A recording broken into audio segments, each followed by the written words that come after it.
The porcelain teacup rattled softly against the saucer, a sound utterly dwarfed by the sudden, terrifying silence that fell over the kitchen table. It wasn't the sharpness of the words that registered first, but the cool, measured clinicality with which my daughter-in-law Amelia delivered them. Her gaze was level, devoid of malice, yet carrying the weight of a final, irrevocable decree.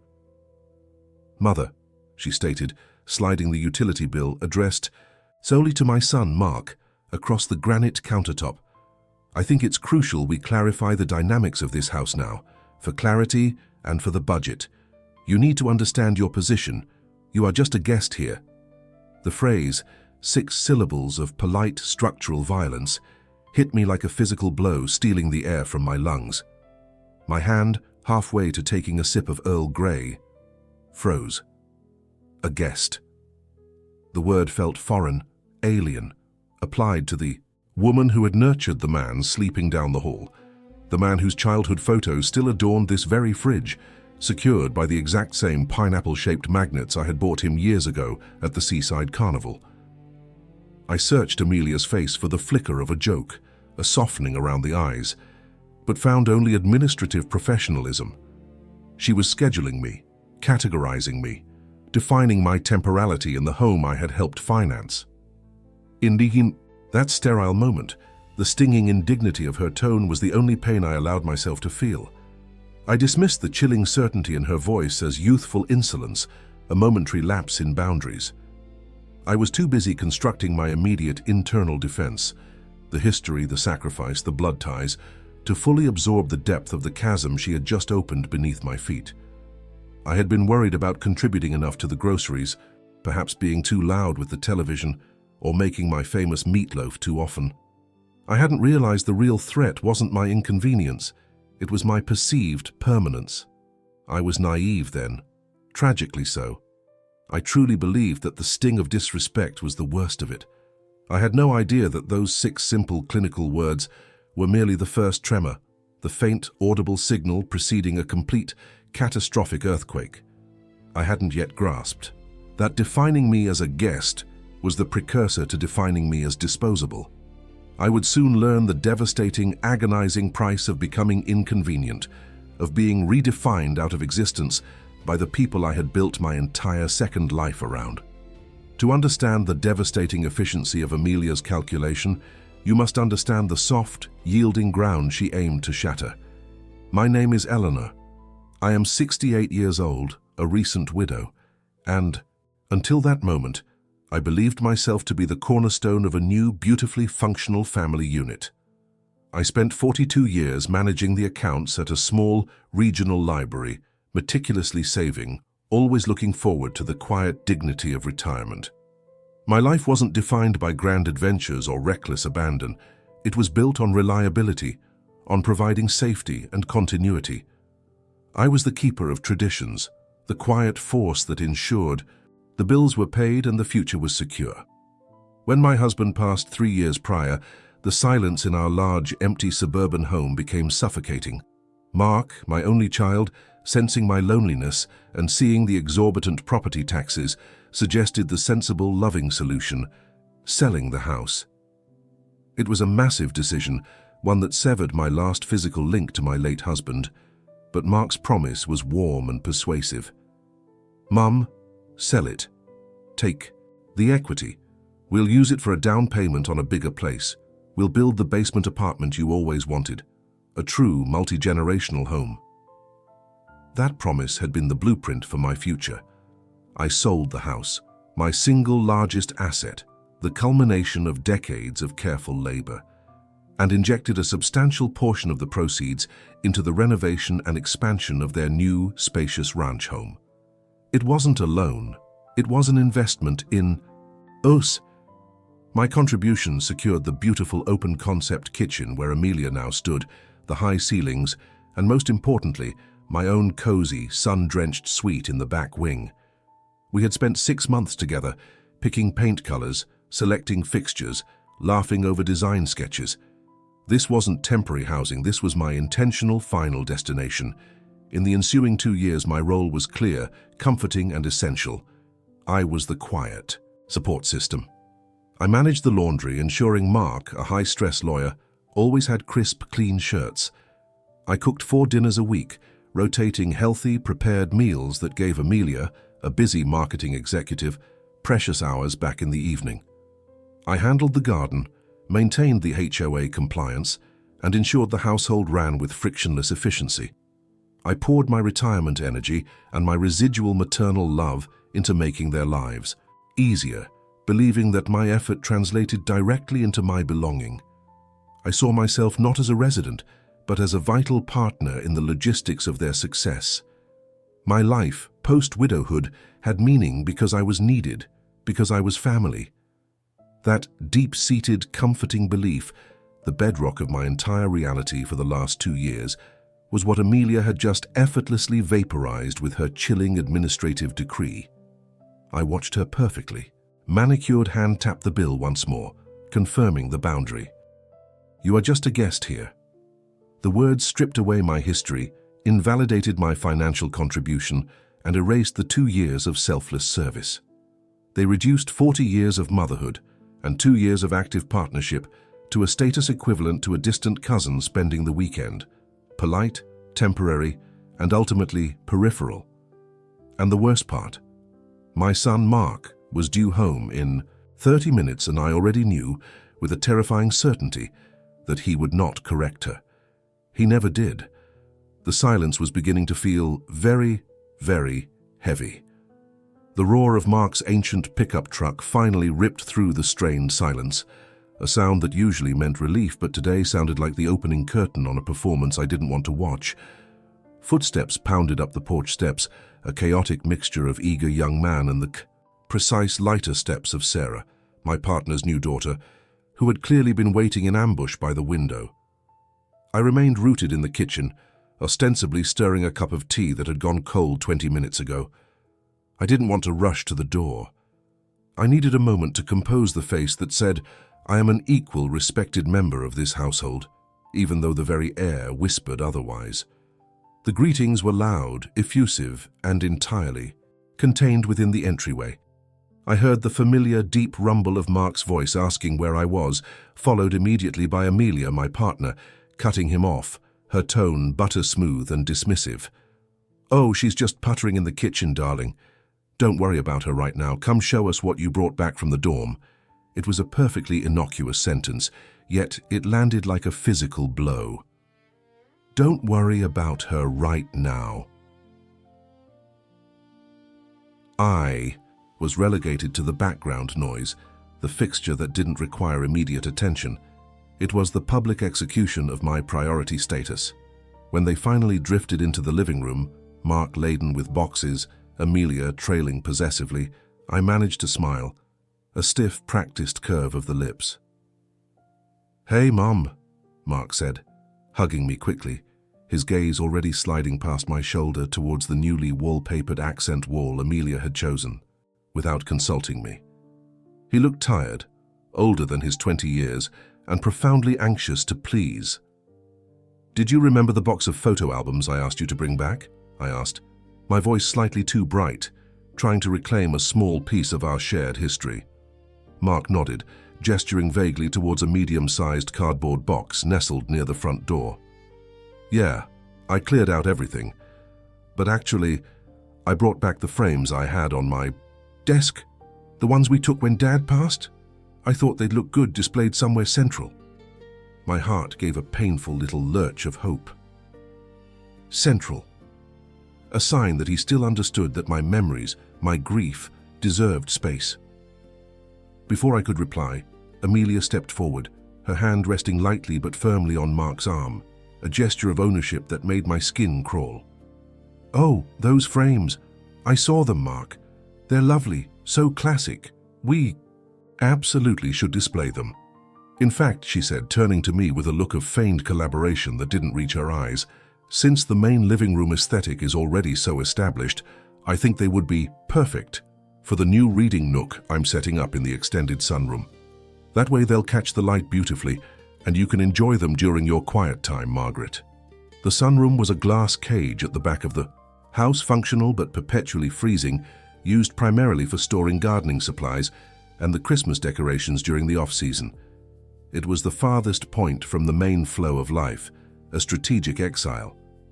The reading nook was an old armchair and a stack of magazines that had been gathering dust for months. It wasn't just the placement, it was the word choice.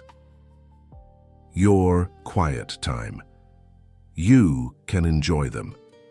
It segmented the memory, making the loss of my husband and Mark's father a private, isolated activity, separate from the bustling, shared new family narrative in the main part of the house.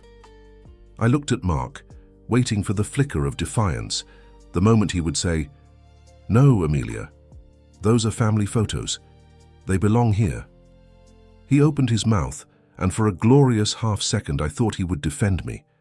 But then his eyes met Amelia's, and the conflict drained away. He offered a weak, non-committal shrug. "Yeah, that sounds good, Amelia. Whatever works." That was the sound of the nail hitting the coffin lid. Whatever works. The emotional break wasn't Amelia's dismissal. It was Mark's immediate, effortless surrender to her authority. He sacrificed my dignity for an easy transition into his own visit. He chose peace over justice. "Wonderful," Amelia chirped, already delegating the task to Sarah, who eagerly grabbed the box and dragged it towards the rear of the house. "Now, Mark, tell us about your finals. I baked your favorite lemon bars, the ones that are actually gluten-free, of course." As they moved deeper into the main room, laughing about a shared college memory that excluded me by default, a party I hadn't attended, a friend I hadn't met, I slowly walked back to my cold tea.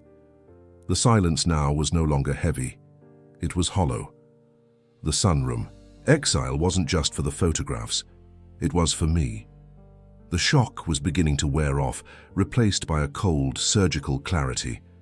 If my son wouldn't stand up for the history we shared, if he preferred the path paved by Amelia's sweet manipulation, then I truly was alone. They had successfully built a fortress of happiness from which I was perpetually locked out. I glanced down at the counter where Amelia often left her casual clutter. Next to the spice rack lay a crumpled envelope marked, "Confidential, do not bend." It was addressed to Amelia and had the distinctive return address of the legal firm my partner had been using for months to update her estate planning. My fingers trembled as I reached for it. It was wrong, invasive, and deeply necessary. Mark's betrayal had just handed me the moral justification I needed to cross the line. The small, neat handwriting on the front of the envelope wasn't Amelia's, it was the firm's administrative assistant. I gently eased the slightly torn flap open, pulling out a heavy, cream-colored document. It wasn't a will update. It was a formal, pre-nuptial agreement draft, dated just last week, between Amelia and my partner. The terms were staggering, but one clause stood out in stark, bold lettering. All assets acquired during the preceding 2 years, including the initial renovation, funds for 1420 Pine Street, are considered the separate, non-marital property of the first party, Amelia. My initial renovation funds, my 2 years of shared life, non-marital. They weren't just planning a wedding. They were actively erasing my contributions, preemptively shielding everything I had poured into this house, into this life, under the guise of estate planning. They had already started the paperwork to ensure that when I finally left, I would leave with nothing but my cold tea and my exiled memories. The floor didn't just drop, it disintegrated beneath me, revealing a void far deeper than I had ever suspected. This wasn't just passive aggression, this was a calculated financial ambush. The house went silent, but it was not the quiet of peace, it was the suffocating silence of a containment unit. The knowledge of the ambush, the estate planning documents sitting in the mahogany desk drawer, had rendered every single interaction a forensic examination. I moved through the rooms performing mundane tasks, washing dishes, folding laundry, but my mind was screaming, cataloguing every micro-expression, every pause, every shift in his eyes. He behaved with the exaggerated ease of a man who believes his secret is perfectly buried. The very air had thickened into a noxious, invisible gas, and breathing felt like a deliberate act of defiance. The silence broke not with an argument, but with the arrival of heavy, cream-colored stationery. It was the invitation suite for his niece's wedding, a lavish destination event overseas that the family had been planning for months. I retrieved the package from the mail, the thick paper cool against my palm, and carried it to the kitchen counter. When I opened the external envelope, the gilded internal box held only one RSVP card addressed specifically and solely to Mr. Julian Thorne. There was no mention of me, not even an awkward "and guest." They had meticulously crossed out the implied Mrs. or partner. It was a physical, public manifestation of the erasure the lawyers had drafted. I placed the formal RSVP card precisely in the center of the kitchen island, knowing he would see it when he came in from his study. When he finally noticed it, after a forced casual humming performance while pouring his scotch, his composure cracked only marginally. "Oh, that's odd," he mumbled, picking up the card and pretending to study the calligraphy. "They must have sent the wrong batch. You know how disorganized Amelia is." The lie was insulting in its simplicity, delivered with a flat, condescending tone that implied I was too dim to realize this was deliberate. "It's not odd, Julian," I said, my voice dangerously low and steady, lacking any trace of the hysteria he likely expected. "It's systematic. You've been discussing this wedding for 8 months. Did you tell them I wouldn't be attending? Did you tell them I was no longer part of your life unit?" He stammered something about logistics and travel being complicated, attempting to pivot the conversation to the difficulty of coordinating flights. The defense was flimsy, but it served its purpose: to dismiss my emotional validity and confirm that he was actively managing my disappearance from his social sphere. His denial served only to confirm the active nature of the sabotage. Later that night, while he was supposedly working late, a new convenient habit, I accessed his personal calendar and email via the shared tablet, something I hadn't done in years, trusting that our relationship was built on more than passwords. What I found was a thread marked "wedding seating travel prep" between him, his sister, and the wedding planner. Beneath the detailed discussions of wine pairings and flight itineraries was a single chilling instruction from his sister, confirmed by Julian. "Ensure all official communication and seating charts reflect only Julian. We need to solidify the separation narrative well before the final paperwork is filed." The world didn't spin, it contracted. This wasn't just about financial protection. This was about ensuring I was isolated, marginalized, and socially neutralized before the final brutal cut. The paperwork was the legal weapon. The social exclusion was the psychological torture device. They weren't just planning my exit. They were rewriting the history of the last 20 years, rendering me an uninvited, anonymous fixture who merely occupied space until my lease expired. The coldness I felt was no longer tea. It was the irreversible freeze of realization that I had shared my life with a stranger who viewed me not as a partner, but as an obstacle to be efficiently removed. The game was no longer passive. It was a full-scale, coordinated attack, and I had just found the battle plans hidden in plain sight. I spent the next 3 days moving through our shared space like a phantom, my movements precise, my gaze fixed only on what was strictly necessary. Every casual greeting he offered, every inquiry about my day sounded less like concern and more like the smooth, chilling hiss of a fuse burning closer to dynamite. The discovery of his cold calculations, the battle plans hidden in plain sight, had not led to a confrontation. It had led to an unbearable surgical silence where I was dissecting every syllable he uttered, looking for the telltale sign of the executioner. He was performing normal with terrifying diligence, making coffee exactly as I liked it, complimenting my outfit before work, maintaining the facade of marital bliss while I held the blueprint of my own redundancy. The first concrete strike arrived not through words, but through heavy embossed paper. The annual board gala was 2 weeks away, an event we had planned together for months, involving significant charitable donations and networking, crucial to both our careers. The formal invitation arrived yesterday. I noticed immediately that the ornate calligraphy was addressed only to Mr. Partner's name and guest, not Mr. and Mrs. Ms. Narrator's name. I picked up the heavy cardstock, turning it over and over, the texture suddenly alien under my fingertips. I knew the event organizer.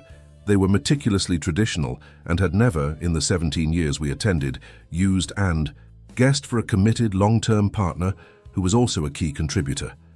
My immediate defensive thought was bureaucratic error, a sloppy intern's mistake, but the chilling reality that he had orchestrated this slight to subtly establish my growing irrelevance within his professional sphere hit me with the force of a physical blow. This wasn't a mistake. It was the soft launch of my public erasure, the first official amendment to the history he was so diligently rewriting. I didn't confront him. Confrontation was the reaction he expected, the emotional outburst that would allow him to frame me as the volatile, unstable party. Instead, fueled by a terrifying, detached calm, I accessed the shared online banking portal, something I rarely did, having trusted his competence and honesty implicitly for 2 decades. The balance looked healthy, the monthly bills paid, but the recent transactions were a jarring anomaly. 2 large sudden transfers had occurred 3 days ago, the exact day I found his notes detailing my efficient removal. Both went to a corporate account I did not recognize, titled simply Holding Trust Legacy Fund. The Legacy Fund. The name itself was a calculated mockery of everything we had built.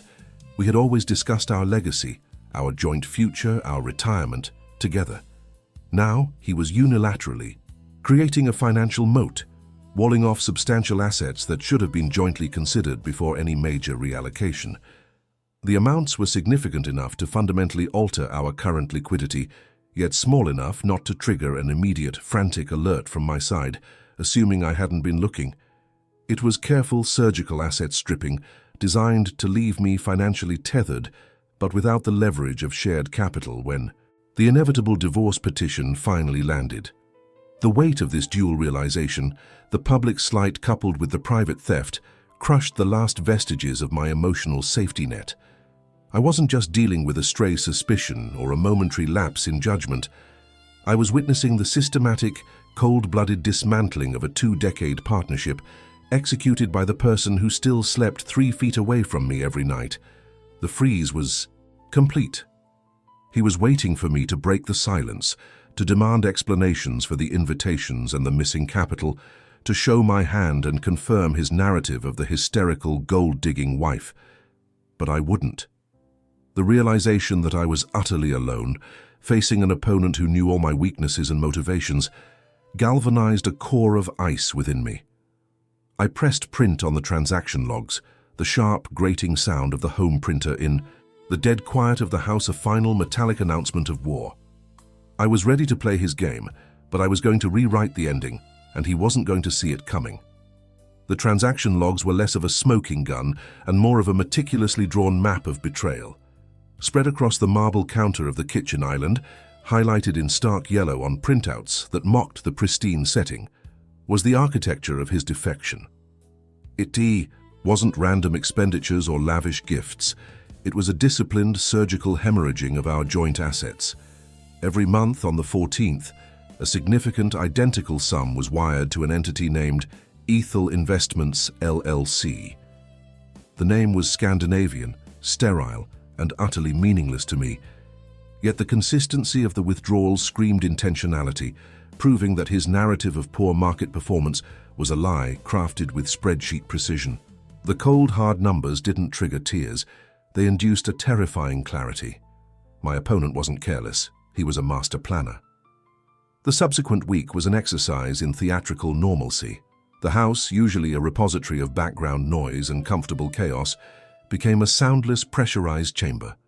We moved around each other like 2 planets pulled by opposite gravitational forces, close enough to feel the heat, but perpetually diverging. I continued to cook his meals, which he ate with the same bland, preoccupied expression, discussing market fluctuations and the upcoming shareholder meeting as if I were a distant colleague. I perfected the art of the neutral expression, nodding at the appropriate moments, ensuring my eyes remained pools of polite, unreadable silence. Any overt move, I knew, would give him the satisfaction of confirmation bias, the unstable wife, finally. Cracking under pressure, I tested the defenses subtly. Over late-night coffee, I mentioned that our accountant had reached out regarding a discrepancy in the quarterly reports, a complete fabrication. He didn't flinch.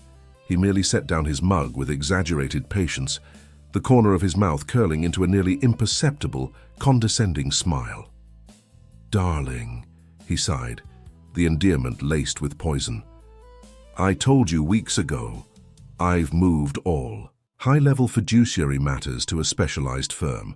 They handle everything. You don't need to trouble yourself with the details. Focus on the foundation work."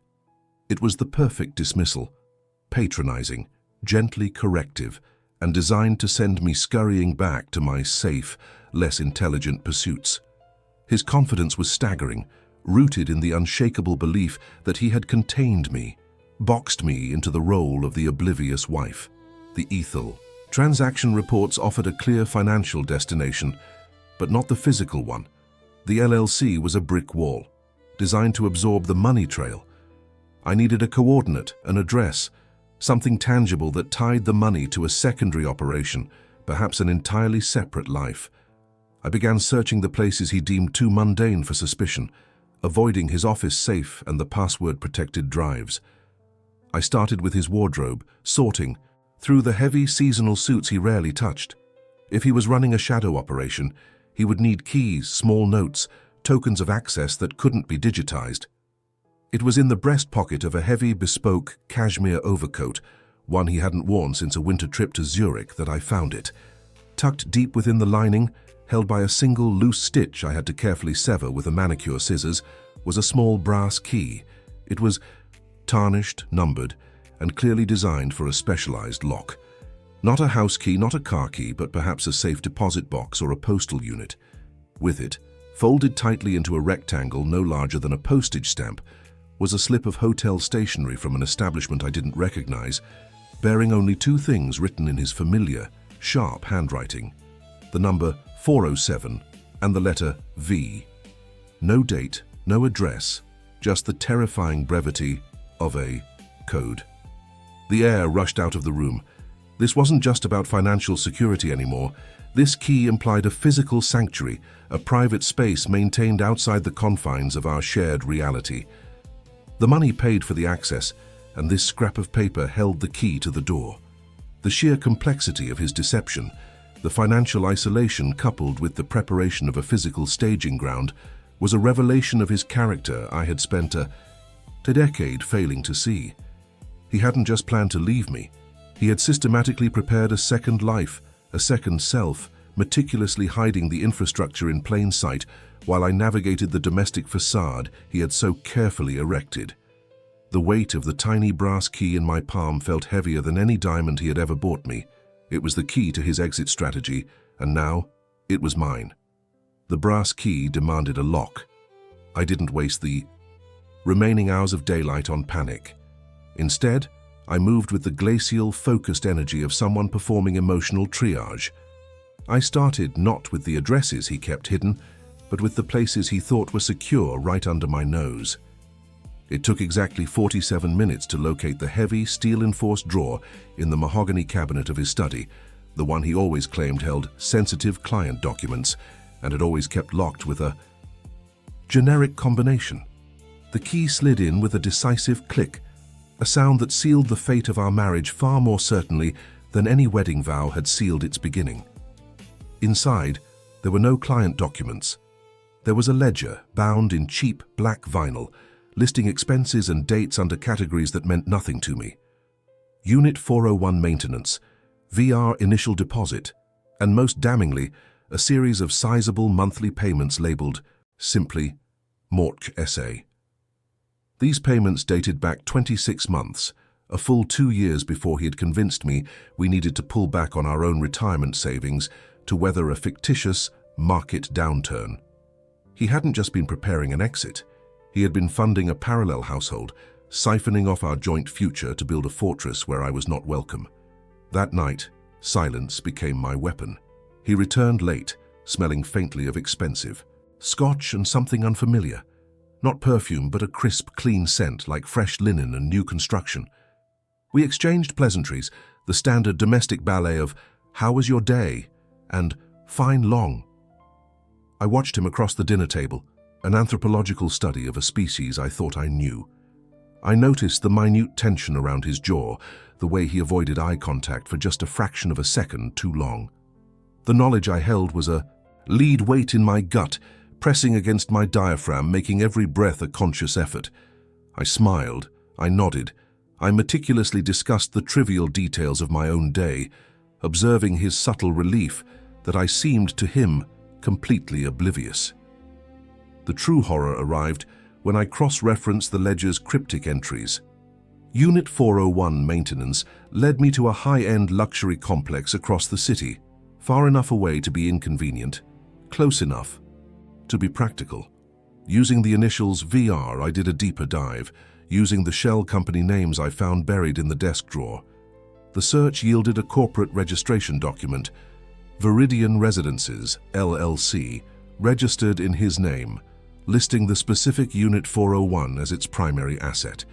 This wasn't a rental. This was owned. This was permanent.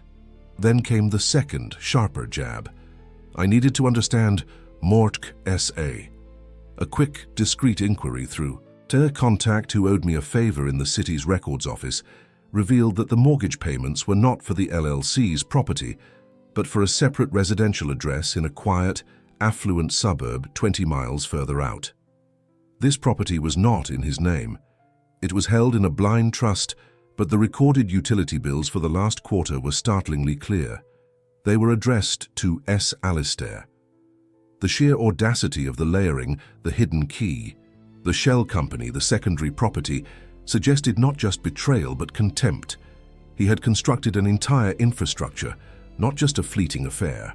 The first property was the office, the second was the home, and the person living in the home had a name. The floor beneath me didn't just feel shaky, it had disappeared entirely, leaving me suspended over an abyss of meticulously calculated deceit. My life, my entire reality, was nothing. More than an inconvenient footnote to his ongoing novel. The name Ilara was the first thing I hunted down, not through angry confrontation, but through the same complex digital architecture he used to hide her. I cross-referenced the secondary property address with local utility and service records, a common amateur mistake he hadn't bothered to cover, believing his shell corporation veil was sufficient. What I found wasn't just a billing address. It was a small recent receipt for dry cleaning tucked into the lining of his rarely used winter trench coat, dated Tuesday morning. The address on the receipt was less than a mile from Ilara's secondary property, not his downtown office complex. He hadn't just been using her house for trysts, he had been domesticating the betrayal, running errands for her laundry, bringing their worlds physically closer while simultaneously pushing mine into a cold, distant periphery. The air in our massive, beautiful house solidified into something crystalline and hostile. I stopped asking questions. I stopped initiating contact. My silence was not born of confusion or paralysis. It was observation, surgical and precise. He, in turn, misinterpreted my withdrawal as fatigue from my own demanding work schedule, or perhaps the quiet resignation of a wife whose emotional needs had long been secondary. He offered superficial comforts, an unnecessary hug, a glass of wine poured with an affected sigh. The movements of a man meticulously maintaining a performance he believed was invisible. The terrifying part was how easily he slipped into this routine. The genuine concern on his face when he asked if I was okay felt less like practiced acting and more like a deep, pathological inability to recognize the catastrophic carnage he'd created beneath our shared roof. My investigation moved from the personal to the structural. I knew the physical infidelity was a symptom, but the financial architecture was the disease. The key breach came 3 days later while tidying his rarely touched home office, a space he had always guarded, with the flimsy excuse of privacy required for complex deals. Hidden beneath a stack of mundane discarded tax documents, I found a provisional partnership agreement draft. It wasn't with a known corporate colleague or an overseas entity. It listed Ilara V., the owner of the second property, as a minority shareholder in the subsidiary holding the first property, our family office, the very asset that underpinned my own professional security. This was not just an affair. It was a corporate merger executed entirely behind my back, using my resources as collateral. He wasn't just sleeping. with her. He was actively restructuring our empire to incorporate her name and her presence into the foundational legal documents of my life. He was systematically liquidating my equity, transferring the implicit value of my partnership in our marriage into their shared illicit future. The deceit was a hostile takeover, calculated in quarterly reports and signed in the dead of night, and I was merely the corporate entity he was stripping for, parts before the final acquisition. The discovery didn't just feel like a stab. It felt like a legal injunction, a notice of eviction from my own life, served by the man who had vowed to protect it. The house was no longer a home. It was a contested asset, a monument to a trust that had been chemically dissolved. We moved through the polished rooms like two hostile entities awaiting arbitration, speaking only in curt, necessary directives. The temperature of the pool, the dry cleaning schedule, the logistics of the dog. Each exchange was a perfectly executed maneuver in a silent, high-stakes game of corporate warfare, where the silence was louder than any screaming match could ever be. I didn't cry. Crying was a liability. I was running on an unsustainable cocktail of pure adrenaline and detailed spreadsheet analysis, determined to map the perimeter of the damage before he could file. The final crushing paperwork. I knew the initial liquidation was just the visible tip of his treacherous iceberg. No hostile takeover is complete without a contingency plan for neutralizing the opposition. My intuition, sharpened by weeks of cold, calculated dread, centered on the sealed mahogany desk in his private study.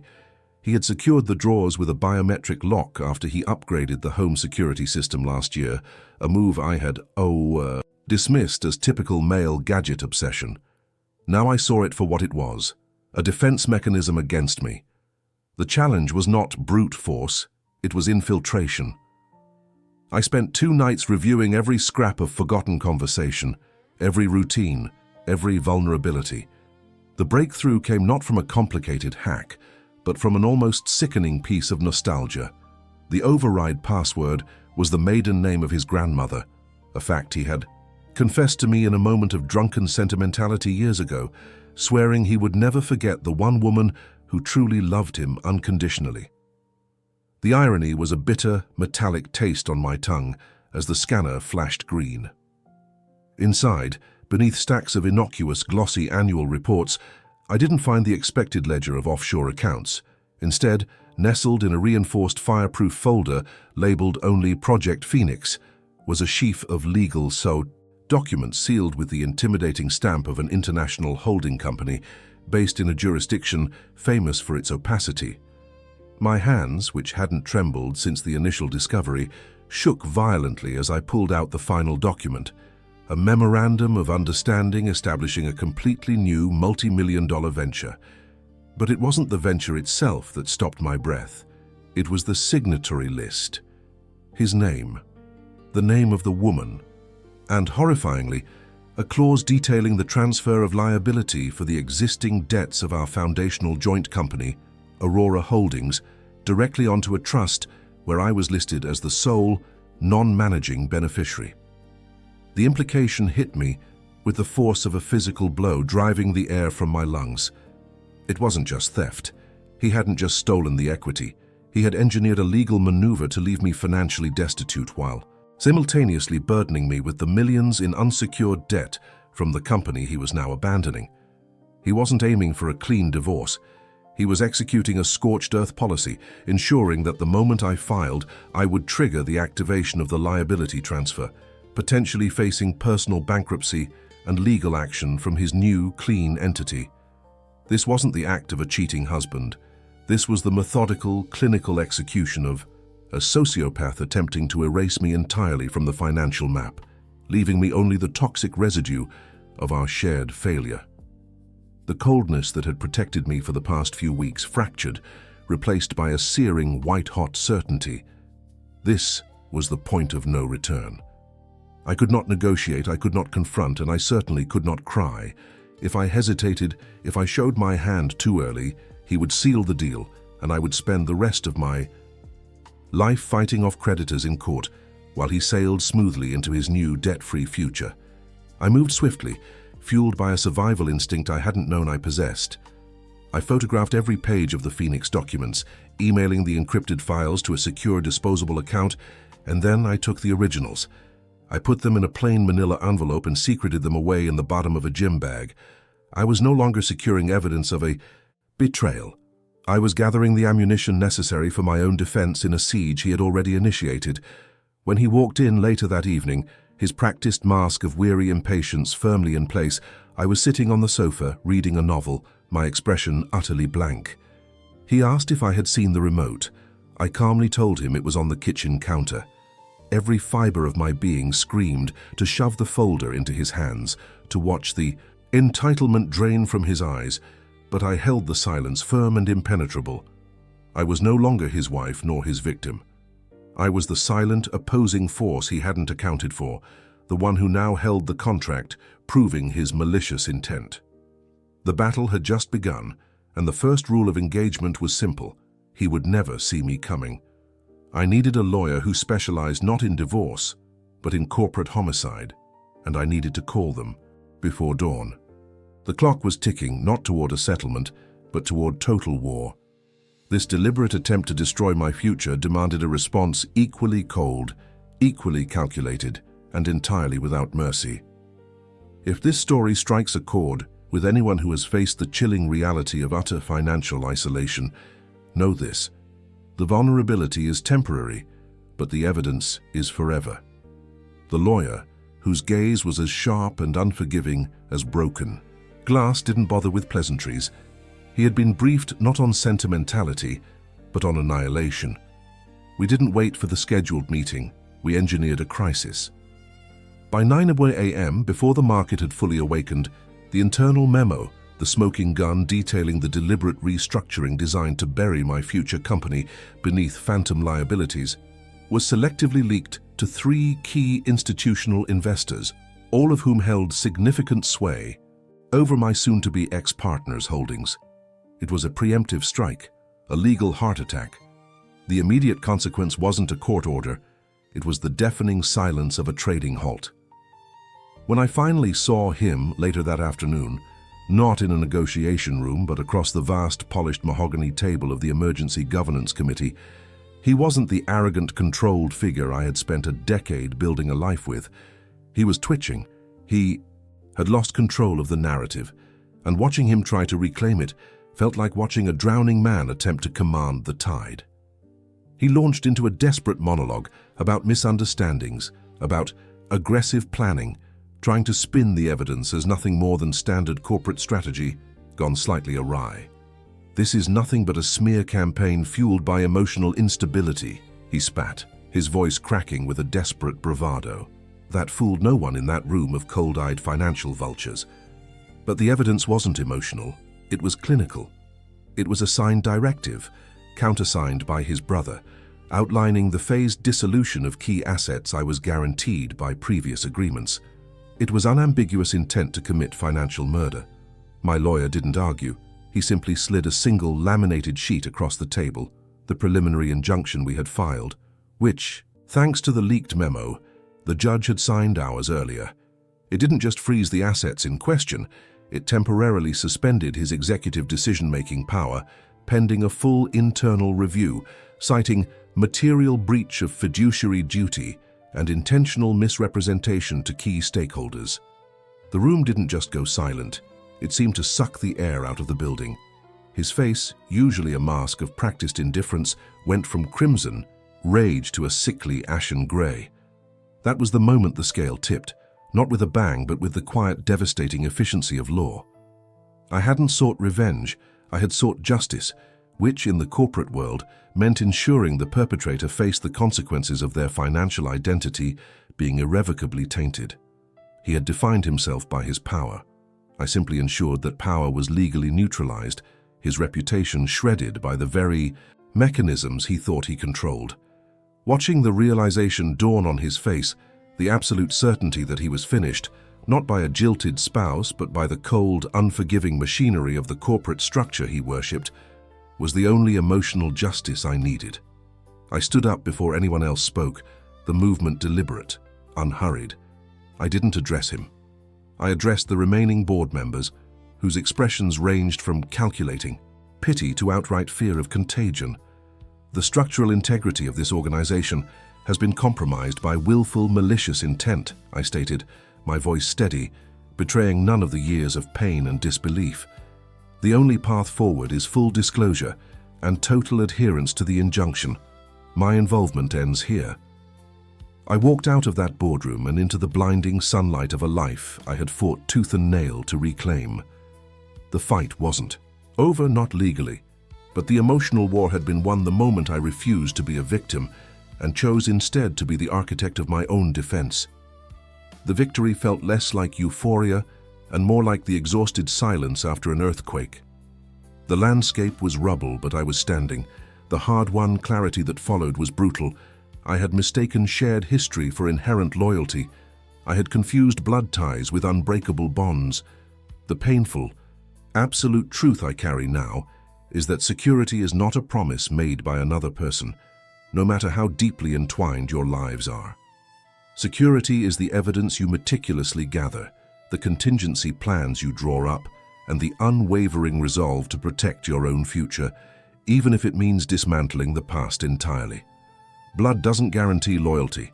In my case, it merely provided a deeper cut. My biggest mistake was believing that malice stops where familiarity begins. It doesn't. Betrayal is often a domestic product, manufactured close to home, intended for maximum damage. The isolation is profound, the grief real, because you mourn not just the relationship, but the version of reality you lived in for so long, the illusion of safety shattered beyond repair. But vulnerability, that initial paralyzing fear, is temporary. It burns away, leaving behind a core of cold, strategic resilience. If you have ever felt the icy grip of realizing that the person sleeping beside you is charting your destruction, if this story resonates with the chilling reality of utter isolation and calculated betrayal, then you understand the weight of the evidence I carry. It is the only anchor in this terrifying new sea. Know that the fight is lonely, but the truth, once armed, is the only weapon you need. Preserve the proof. It is forever.